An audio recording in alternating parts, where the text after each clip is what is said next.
So here's the thing. As a rule, I work mostly with intellectual groups. But today I have you. So here's the real thing. I'm a slow starter. So 5 minutes just doesn't happen. We'll give it a stick and see how it goes. We'll start with some data for the left brainers to keep them amused for a while. You know how it works in organizations. There are 3 types of employees. There are those who are engaged, some not so engaged, and some disengaged. You know the stats. You know what these mean. You know that the engaged people are those who are passionate about their jobs, and it shows in how they walk, talk, and sit. There are those who are not so engaged. These are the guys who check out twice a day. They check out before they check in, and they check out when they check in. And then there are those guys who are actively disengaged. They're unhappy with life, they want you to know it, and so they behave in ways consistent with that, which means that they destroy value. The stats are scary. You know the stats because you've seen this before. You know that the percentage of disengaged and actively disengaged people is just too scary to talk about. You realize that if you look at this, that 1 in 3 people are doing all the work, while 1 in 5 is busy undoing what they did in the first place. I spent the last 25 years working with corporate groups around the world trying to figure out why that is. You see, until we answer that question, nothing can change. Because here's the thing, Maslow was right. You see, certain things have to be in place before other things can happen. And the truth is that if your employees are not engaged, then the rest is for naught. I've surveyed tens of thousands of people, asking them to rate their lives on a scale of 1 to 10, where 1 sucks, 10 is awesome, 5 is getting by, and 8 is good enough.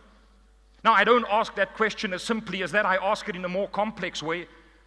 And people tell me that this is how they feel about life in general. If that's true, then this is what you have to change before anything in your workplace will change. But there's some good news. You see that Frankl was right. You see, it is true that our primary drive in life is to seek purpose and meaning for our lives. You know that people are driven by doing work that is important. You know that people thrive on knowing that what they do is valuable. The truth is that your people want your organizations to succeed. Very often they're just not given the chance.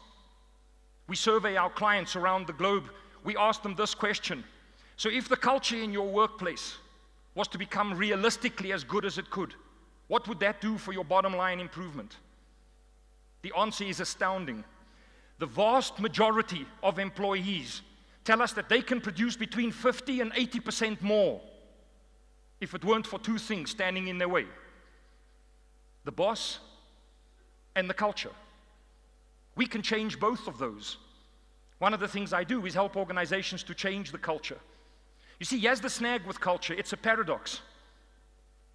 Managers everywhere know that culture is important, but most admit they don't know how to manage it in simple and practical terms. And of the hundreds of organizations where I have sat in their boardrooms, I can tell you that I seldomly find an organization, hardly ever, that drives culture as a strategic intervention.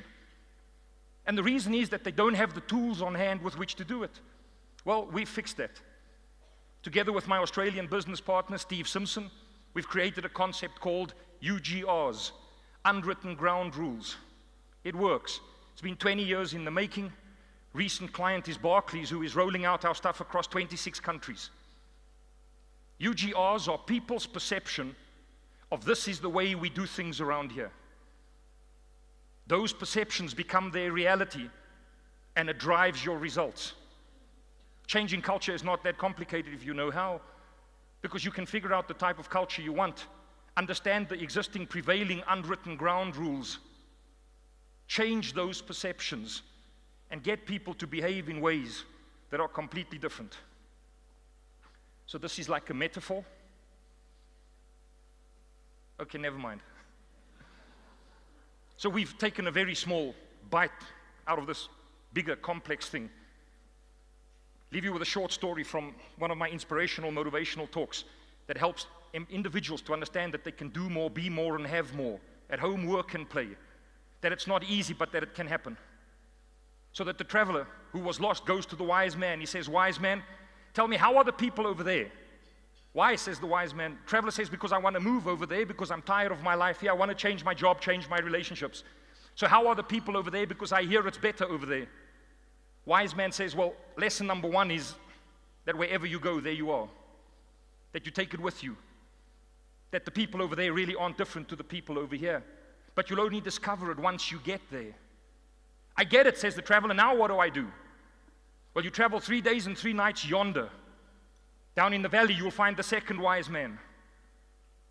Travels 3 days, 3 nights, finds the second wise man standing waist deep in a river. Wades down into the river, stands next to him. The wise man reaches out, takes him behind the scruff of the neck, pushes his head under the water. Finally, at just the right moment, the wise man picks him up out of the water, gasping for air. The wise man says to him, what did you seek? I says, I seeked air. Wise man thinks he hasn't learned the lesson, wants to push his head under the water again. The traveler says, wait, I get it. I seeked air with my whole soul and with all of my being. Wise man says, that's lesson number 2. When you want what you talk about wanting that much, you will find it, but not before. What do I do now, says the traveler? Well, you travel 3 days and 3 nights to the top of the mountain.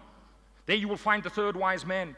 Gives him a bundle of logs to carry to the top of the mountain. Gets there, there's the third wise man. What do you seek? I seek my enlightenment, he says. Wise man steps forward, takes a bundle of logs off his shoulder, puts it on the ground, says, how does that feel? Says, shoo, enlightened. It's lesson number 3, says the wise man. Put it down. I don't know what the chip on your shoulder is all about, and I don't know what load you're carrying, but like enough already. Get on with it. Do more, be more, and have more. And start now.